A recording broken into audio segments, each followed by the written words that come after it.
Hello, and thank you for joining us on 24 Plus. I am ABC 24 anchor Pepper Baker. We are profiling the top candidates for Shelby County's 3 congressional districts. Today, we are focused on District 9, which was Tennessee's only Democratic and majority black district until the redistricting legislation passed in the special session, splitting up Shelby County's predominantly black voting power. There are new candidates running for that congressional seat, and one of them is sitting at the table now, and that is Tennessee State Senator London Lamar. Thank you for being here. Absolutely. I'm so happy to be here. Thank you for the invite. Absolutely. So a lot has been happening. A whole lot has been happening. It's a whirlwind. You announced your campaign kickoff yesterday, but what are you feeling in this moment? I am excited that we're finally kicking off our campaign to really travel all 15 counties to engage with voters around what our campaign has to offer to this congressional race. I am feeling excited. I'm feeling motivated. I feel like the leadership that I've displayed the last 8 years in the Tennessee General Assembly deserves to have a voice in this process and deserves to be able to really put forth an agenda that's about working people, improving the quality of life of Tennesseans all across this state. And I've been able to do that even as a Democrat in the Tennessee General Assembly, and I want to continue that work in U.S. Congress. Definitely. We're going to unpack that. Now, one part that you said in your campaign kickoff was that this campaign wasn't even supposed to happen. So, was this a long-term goal of yours, or did you just feel that you needed to answer the call when redistricting happened? It's a little bit of both. I have always explored the idea of one day being a congressperson. Ever since I worked for Congressman Cohen in his D.C. and Memphis office and truly learned the legislative process and been in the mix, I knew that policy making on the local, state, and national level was something I truly wanted to do. So this is always something I wanted to explore. I wasn't planning on running against Congressman Cohen, who was at the time still running for his seat. I admire his leadership and everything he's done for Memphis. He's done a great job, right?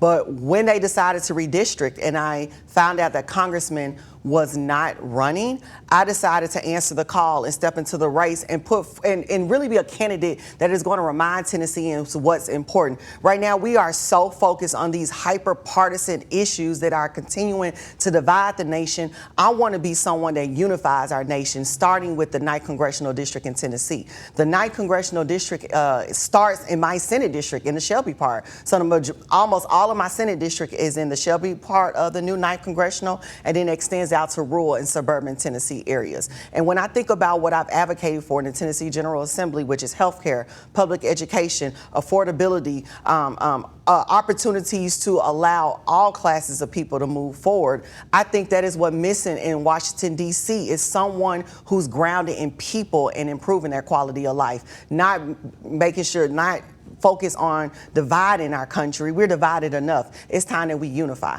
Okay, yeah, that's a strong message. And again, you kind of ran through some of my questions here, but that's great. We're going to touch on that. Particularly, we have a clip we're going to play of Cohen endorsing you, so that's a big deal. But I do want to hear first, we pulled a little bit from your campaign kickoff that I thought really stood out and was impactful. So let's take a listen. Okay, we're going to wait on that in just a moment. So we have that ready, but in a moment. So why we got into the why you're running for Congress, but you're the youngest woman and youngest African American elected to the Tennessee State Senate. Yes. And you were formerly, before that, a Tennessee State rep. Yes, ma'am. How?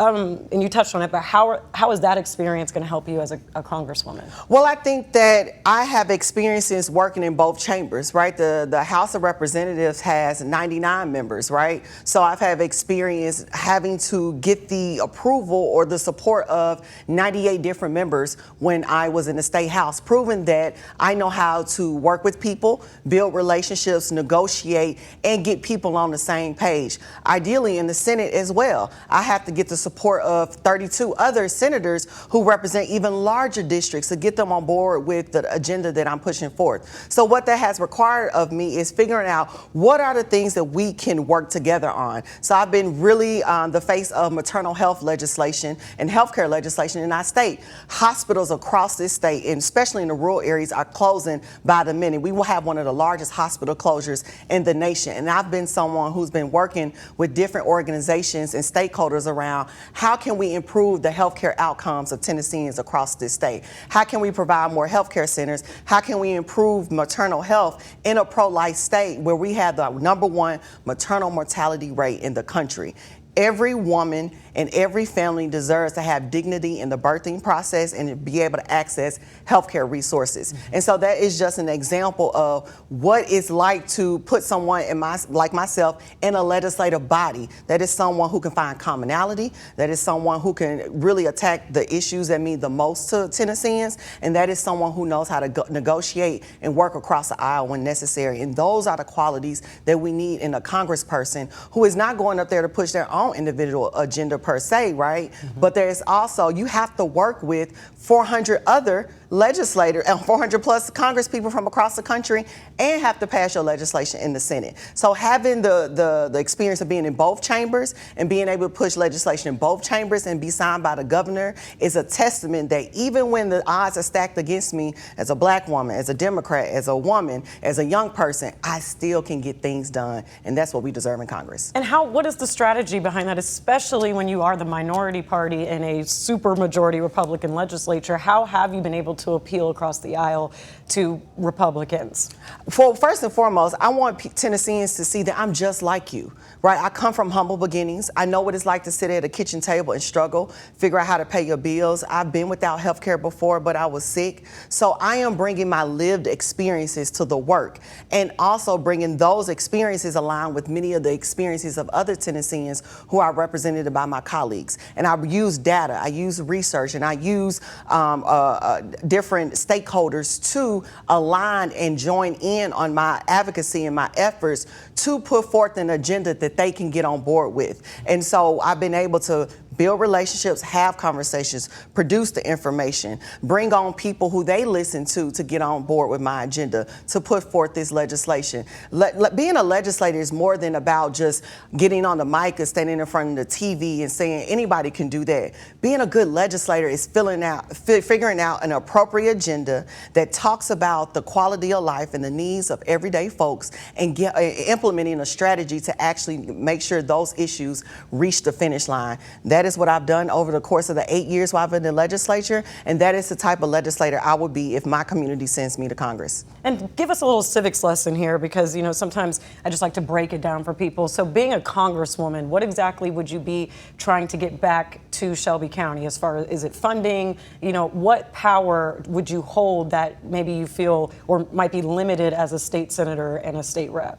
So that is a great question. First, understand that being a congressperson means you're also in the legislative body, which means you are one of many to vote on legislation and funding for different specific areas, specific states, but also for the nation, right? So what that means is I would continue the agenda I'm pushing right now, improving the quality of life and affordability of Tennesseans. That means advocating for strong schools, healthy families, and safe communities, right? Those are issues that not only resonate with Memphis, but they resonate with the suburban counties that's in the new Congressional 9, that resonates with the rural areas that's in the new Congressional 9. All of you all want good, strong public schools to give your families an opportunity to make it. All of you all want access to health care because no Tennessean can avoid being sick, no matter how privileged you are. And also making sure everyone wants safe communities, because every mother and every father wants their child to make it home safely, and everyone wants to sit in their house and feel safe at the same time. So I will be going to Congress to implement an agenda that does that by securing federal resources down to come attack these issues, and also putting forth legislation that not only improves the quality of life of Tennesseans, but improves the quality of life of Americans as well. Okay, that's a strong point to make there. Now, when you talk about stronger schools, we've seen a little bit of a transformation, not a little bit, a lot of a transformation with education for Memphis Shelby County schools right now. And we're not just seeing that, but it seems the state and the federal government has had their hands in crime here, education. We're seeing some legislation with the Airport Authority Board, the DA's office as well. So I know, Congress might be different, but just explaining whether or not you would be able to advocate for particularly what Memphis is seeing and Shelby County is seeing right now. So many hands from state and federal government. How do you advocate at the level of a congresswoman to make sure that locals and people still have power of their city and county? So one thing that I will absolutely call out from the other side of the aisle is that these are complete power grabs. The people have to be responsible for going to the polls and electing good quality folks to run the different levels of government, right? That's from the school board to the state level to the national level, right? We have a democracy and a voting process for you to choose your leaders and for you to choose the best leaders. So one, we need people, qualified people to step up and run. And secondly, we need people in this city to actually mobilize and vote. And that's not only people in Memphis, that's across the whole state, right? I would say to my folks on the other side of the aisle, the recent legislation and things that they have done around the school system is honestly contradicts everything they stand for, which is small government, right? Small government is being able to have high level policy, right, to kind of get some level of uniformity for how we need to operate as a state and as a country, and then allowing those in those local bodies to really get in the nitty gritty and determine how those are supposed to be implemented, right? And I would keep that same thought process here if elected Congress, right? The federal government has the responsibility to fund public education for every state in the country. So they send federal expenditures down to Tennessee to be distributed out to our local counties and school boards, right? So I want to make sure, one, that we're maintaining our relationship with the federal government to fund public schools. I know there is a move on the other side of the aisle to move away from the Federal Department of Education or disband it. I would not do that, right? Because when we think about children moving to a higher level or going to college or in different places across the country, we need to at least have some uniform standard of what they should know.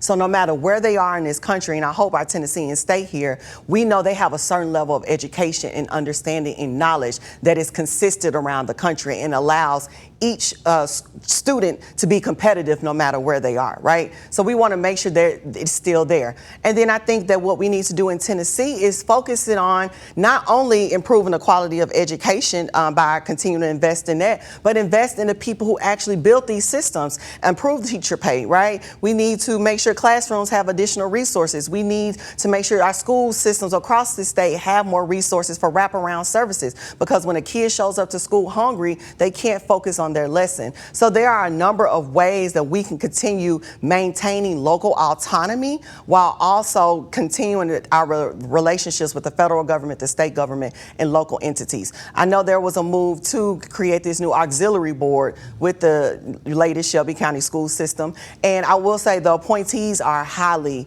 esteemed in my eyes. I don't have any critiques around who was chosen, right?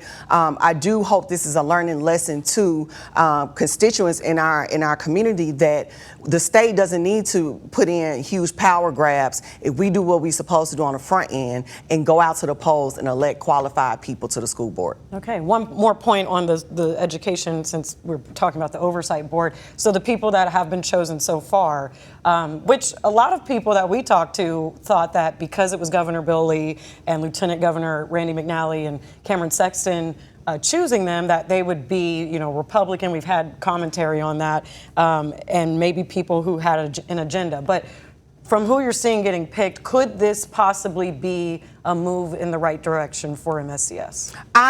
I think that considering the board and who they've chosen, they're going to do a good job, and they're going to be a good stewards of our children, right? So people had a right to be concerned, but now that we see who it is I think I'm at a point where what's done is what's done.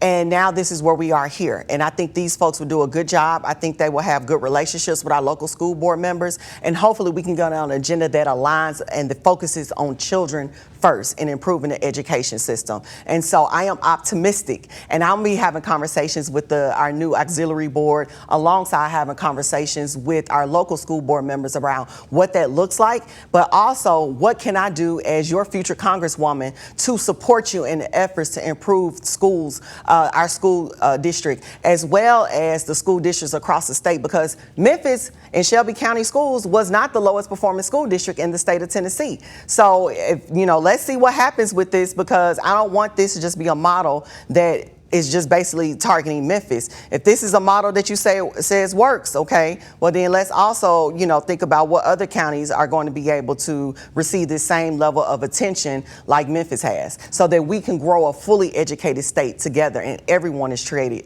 equal. That is a good point there. Now, to your point, District 9's demographic is kind of southern Memphis neighborhoods, and then it goes along the counties on the southern border state line up to Williamson County. So you touched on this before, but how will you appeal to that wide range of voters? That's a great question. So the Shelby County part is basically my Senate district. So a lot of the voters in the Shelby County part of Congressional 9 are people who have already voted for me and are familiar with my leadership and what I've done.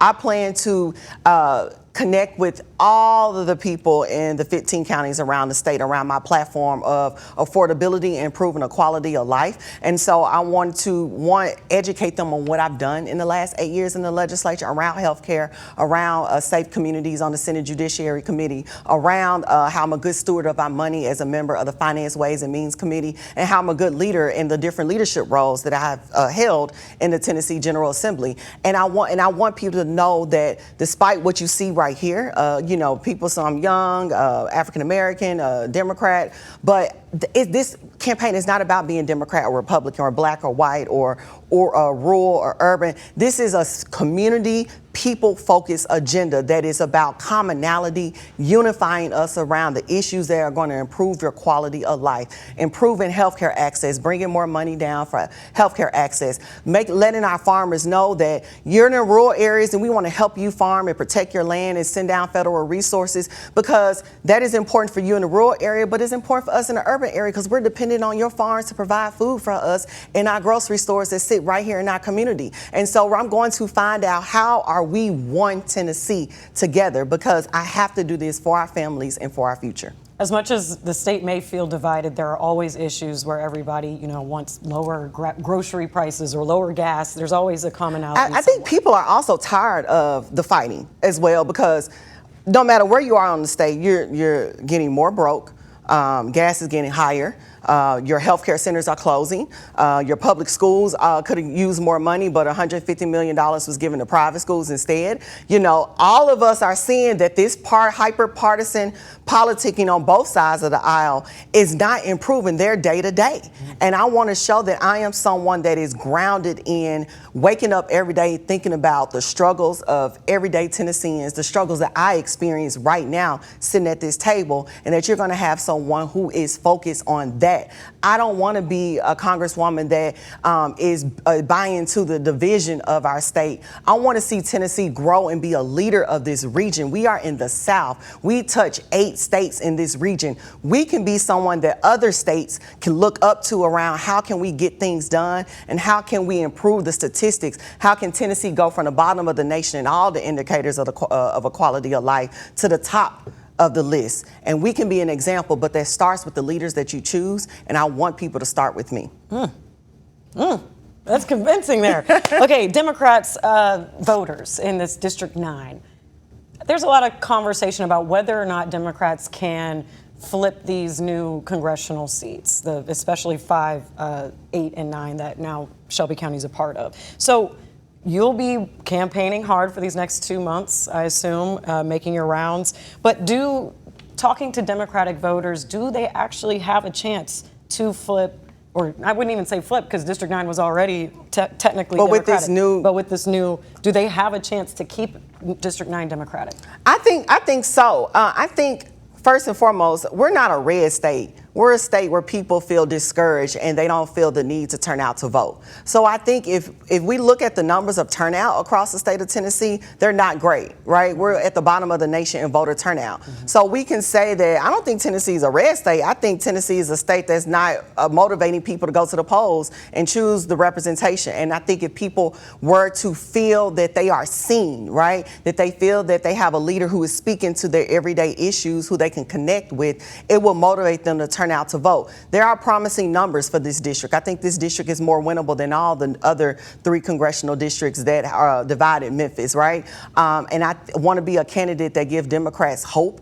A lot of these Democrats in these rural areas never had someone to vote for either, right? So, they oftentimes Democrats have not even ran because they felt like it's a long shot. And this district was drawn to be a long shot. But there's no challenge that I'm scared of. And because of what is happening, people on both sides of the aisle are frustrated. There were Republicans who didn't even agree with what was going on. And I think that folks in this district and across Tennessee are looking for an out. They're looking for measured, effective leadership that is about bringing our state together. And so I am putting myself out there to be that person, to advocate in a real way for people. And if we can see past my political party affiliation or the fact that I'm from Memphis and see that I'm a Tennessean just like you, no matter what part of the state that you live in, I will be someone who is going to fight for you in the U.S. Congress. Okay, so let's talk about your competitors a little bit. So you still have the primary, that's August 6th, and then you have to go up in the general if you make it past the primary in November.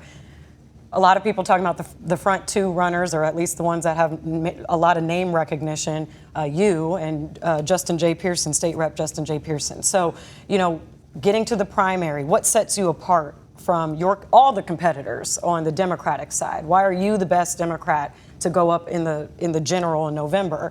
What's your advantage? I think I'm the most experienced and the one who has an actual track record of getting things done more than any candidate in this race. I believe I am the person that it has an agenda that is going to unify Tennessee and make the everyday person feel like they can see themselves in this campaign and what I'm pushing forth. I actually have been able to build relationships with Republicans on the other side of the aisle to attack issues that are actually impacting everyday Tennesseans.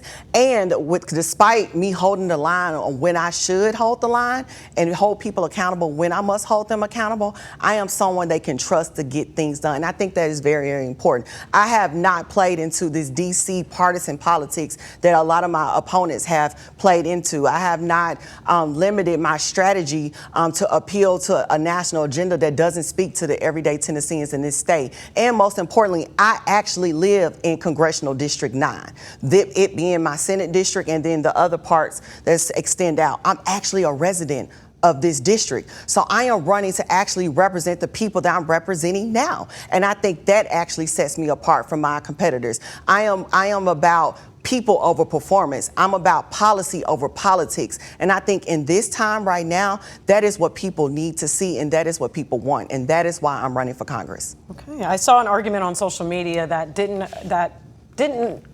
highlighted the fact that Democrats, especially in Shelby County, tend to seemingly everybody throws their name in the hat instead of why there isn't just one front-runner candidate that all the resources go behind. What would you say in response to that? I said, then what's the point of a primary existing? Voters are to choose their best representative, not entities and people. People go to the polls to say, this is the person that I want to represent me in a general election and eventually to win the full election. And that is why I'm running.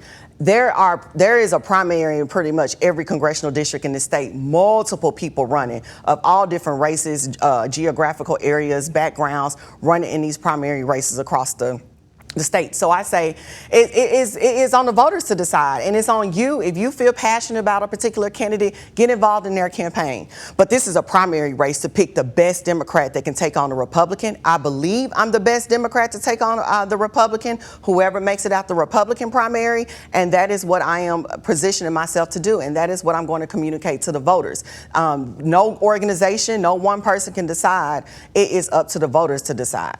And speaking of the other side, so, top front runners, Brent Taylor is now in this, well, he claims he lived in 9th District, congressional district the whole time, but he has the endorsement of Senator Marsha Blackburn, Bill Hagerty, and Governor Lee.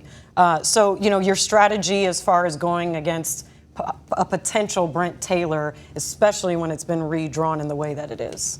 Well, I would say he may be in the new Congressional 9, and because they drew his house into the new Congressional 9, now he can technically say that. But no, he was, if I'm not mistaken, in the old Congressional 8, and they drew him specifically, them trying to make their way to pick their candidate. But regardless, he is my colleague, right? So I have experience sitting with him on Senate Judiciary and different other groups, and we tend to, not agree on a lot of things. We've seen back and forth banter between he and I in the legislation around key issues impacting Shelby County. But at the end of the day, I'm not worried about Brent Taylor. Right now, I'm worried about making sure that London Lamar is the front runner and all the voters in Congressional 9, that to say that my opponents may be focusing on this national hyper-partisan agenda, but London Lamar is here to be a representative for you and speak to your everyday issues and make you feel loved, make you feel supported, make you feel that the struggles that you are feeling right now is not going to be limited to whatever person's in the White House. It is going to be about making sure that you have a congresswoman who's going to go to D.C. and prioritize healthy families, safe communities, public education, federal resources down to all of our communities, whether you're rural, urban, and suburban. That is what this campaign about. It is not trying to attack the person who can get on TV on either side of the aisle and say the thing. This is about people seeing themselves in me, and that is why I'm putting myself out there. And talking about being seen and showing some love, you got the endorsement of current Congressman Steve Cohen. So let's take a listen to the glowing remarks he gave you. London Lamar is a candidate who can win the race in November.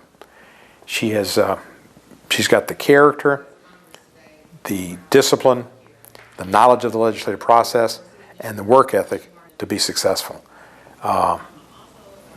Being the first woman elected from this district would be historic as well. I'm going to support the best person to be the member of Congress and the person who's most likely to win in November, and I think that's London Lamar. What is your reaction to that? Oh, not to get teary-eyed. Well, first let me say, it is one of the greatest honors of my life to have been chosen to work in Congressman Cohen's office when I was in college, to see how hard he advocates for Memphis on the national level. It is a playbook for what I can continue building, right? On making sure we can get federal resources down to Memphis like he did, making sure we prioritize infrastructure, which he brought $300+ million for Memphis infrastructure. And we are one of the nation's capitals when it comes to transportation, because we are water, air, railroads, roads, everything. So he has taught me a lot about what it's like to effectively legislate, which I was able to come into the legislature so young, elected at 27 years old, started when I was 28, now 35 years old, being, doing all that I've done. Is because of the opportunity he's provided me and other Memphians who want to be involved in the political process and the policymaking process, the opportunity to be in these roles and be effective, be knowledgeable, and be someone serious that you can trust. So I'm honored to have my congressman's endorsement for this race. It means the world to me, and I just really hate what happened, because I believe he deserves to finish what he started. He's been in Congress for 19 years. I know that he was planning on this being his last term, but nevertheless, he is right. I am the most qualified person to run this race and beat the Republican in the general election because of what I have done in the legislature, because I have demonstrated that despite what my political affiliation is, I can focus on quality of life issues for all Tennesseans and get it done, and get Republicans on my side and get Democrats on my side. Because what people don't realize is that Congress flips, this political party control flips every couple of years. So I want to be someone that people know that even if Congress is Republican or even if it's Democrat, I can still find ways to bring resources and push legislation that is people-centered. And that is what I want to do. I've been in the legislature 8 years. I've served on every level of party politics and different organizations. I worked in education advocacy, women's health care advocacy. Me and my partner focus on youth in our community and preventing gun violence. All of the big hot topics that people I care about, I have a track record of being effective in doing those things. And that is why Congressman Cohen is endorsing me. When I worked in his office, people weren't emailing or reaching out or writing letters about the war or these other hyper national issues. They were asking him, how can I get my rent lowered? I need utility assistance. What are my SNAP benefits going to look like? We are losing money for our nonprofits that help children. Those are the core issues that people care about, and those are the core issues I'm going to be focusing on in this campaign. And I believe those are the core issues that's going to put me over the edge when I get out this primary and when I take on a Republican to win this seat. And we know a lot of the redistricting efforts are because some Republicans or President Trump is worried possibly about impeachment efforts. And Cohen has been pretty staunch on impeachment and the process to have that happen. Would that be something that you would continue? Congressman Cohen has a right to push that legislation, considering what are some of the things that have come out the White House. The fact that for a lot of Americans on both sides of the aisle, they feel like this is a huge overreach of government use. Some of the fact that Trump has gotten in office and made sure all of his wealthy friends are being paid off while the everyday Americans are being harassed by the IRS and getting trampled by the justice system on very mediocre issues. And you see that there's a huge misuse of government from the White House on down. He has a right to do that. I know that this is Trump's last term, right? He's on the way out. And so long as he's on the way out, I can remain focused on improving the quality of life of people in this state. Okay. We're going to go into overtime here, so a little bit more, 5 minutes, because I really want to get into the special session. Okay. You had already garnered a lot of attention with the work you've explained, but I feel like your awareness kind of boosted with some of the very powerful statements you made on the Senate floor. So we'll get into one clip that stood out to me in the special session, but paint the picture for us heading into the special session, how you were feeling. Was it a battle that was already decided, or did you feel that state senators were willing to hear the argument? Just all of the emotions encompassing those 3 days. Paint the picture for us. So when I first heard about this, I cried in my house. I think I even posted about it, because it is sad that I know, me being in the legislature long enough, that when they called this special session, the deal was probably already done, right? Because that my Republican colleagues have been very intentional about following Trump's agenda and implementing those things. What I've seen over the last 2 years, I knew if that the special session was called, more than likely they had the votes, because I knew they called around, surveyed people, and they wouldn't have called a special session they didn't have the votes, right? So I went in crying physically at home, but prepared to fight, because my grandmother is like my favorite person in the world, and I love my mother. They are the reason why I'm so civically engaged. I went to the polls to vote for them as a kid every election, and I saw how intentional and serious they were exercising their right to vote. And I would press the buttons for them. They tell me which candidate to push, and it was pride for them, right? My grandmother lived in a time where it was hard for her to exercise her right to vote. But I saw her and her friends organize. I saw them provide opportunities. I saw the sacrifices, and I listened to the story. And it pained me to know that all of those efforts were being erased. Black people have died, bled, marched, were lynched, advocating for the right to vote. Why? Because every American deserves representation in this country. And I firmly believe that, right? And so for me, I felt the calling of my ancestors and all of those who died for the right to vote that filled my soul. And they told me, London, speak.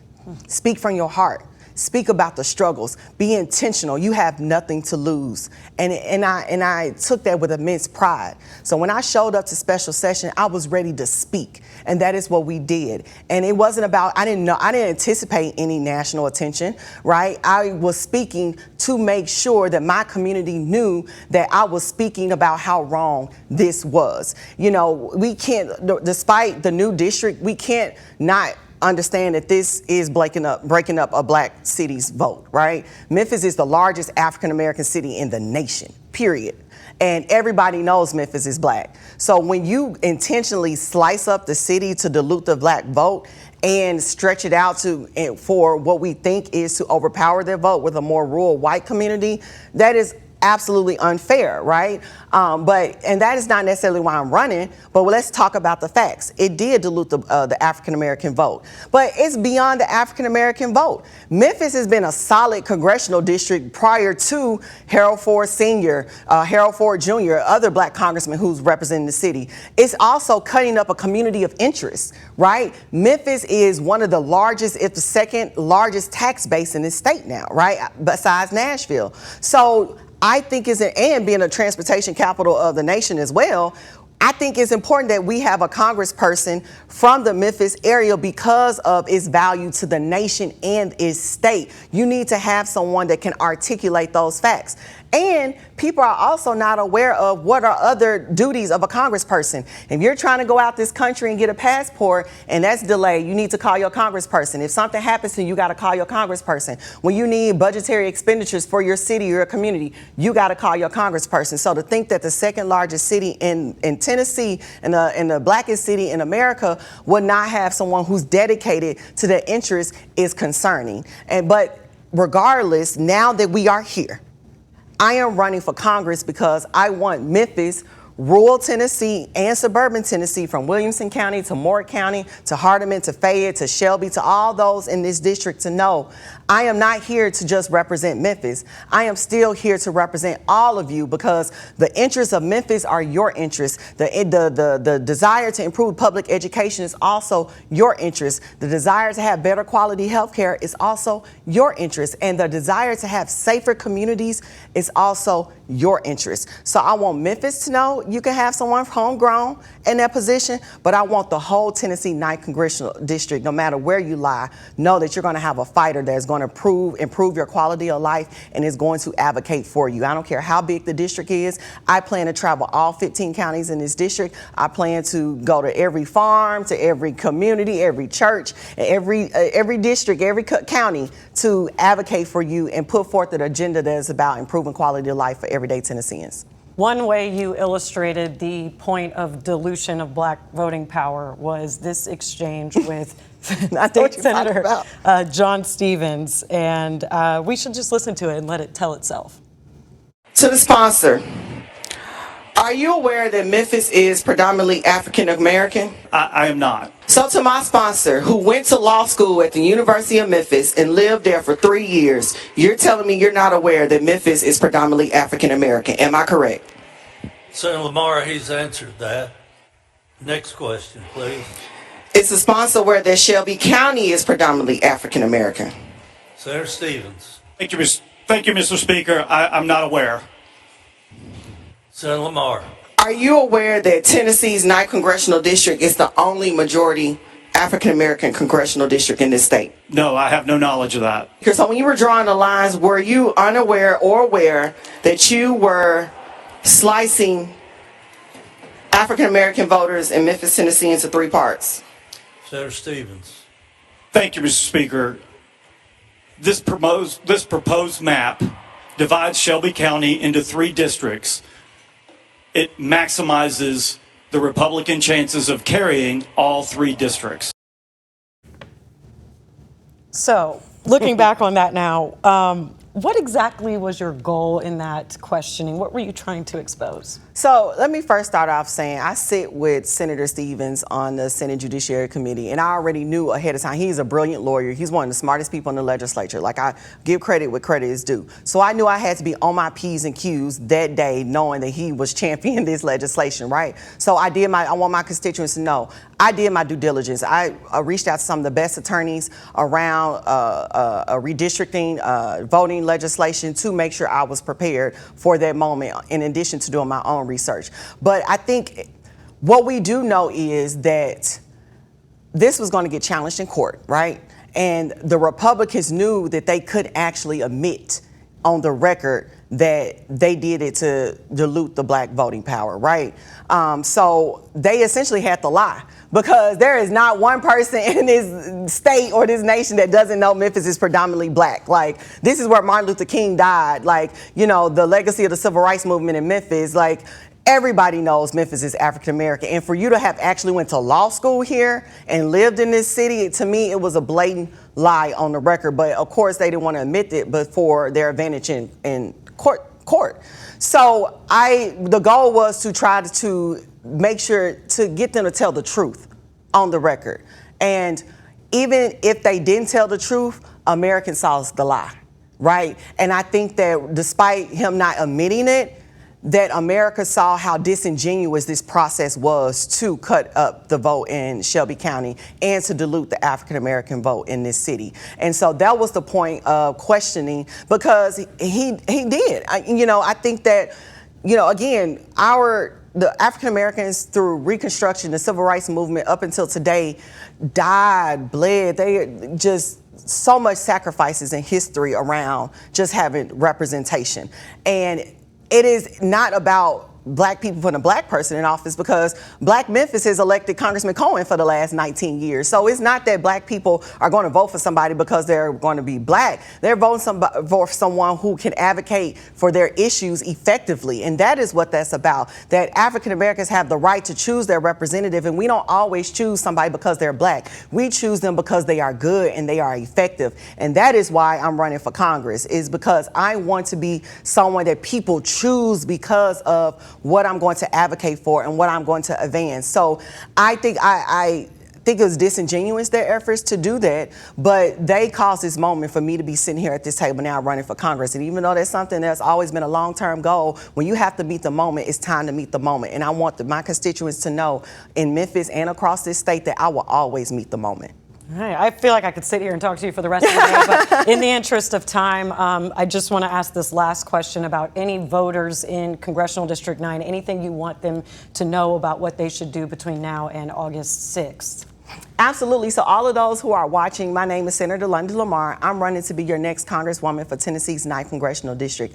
I ask that you join the campaign. I ask that you donate to the campaign. And I ask that you volunteer. And most importantly, I ask that you mobilize to vote. You could visit lamarforcongress.com to find out more information around how to get involved. But most importantly, I need you in this unprecedented time to exercise your right to vote. Early voting starts July 17th for the Democratic primary, and Election Day is August 6th. And I'm running because I want to improve your quality of life. I want to make sure that I'm advocating for our families and for our futures by pushing strong schools, healthy families, and safe communities. Without your vote, we can't do that, but with your vote, we can change the nation.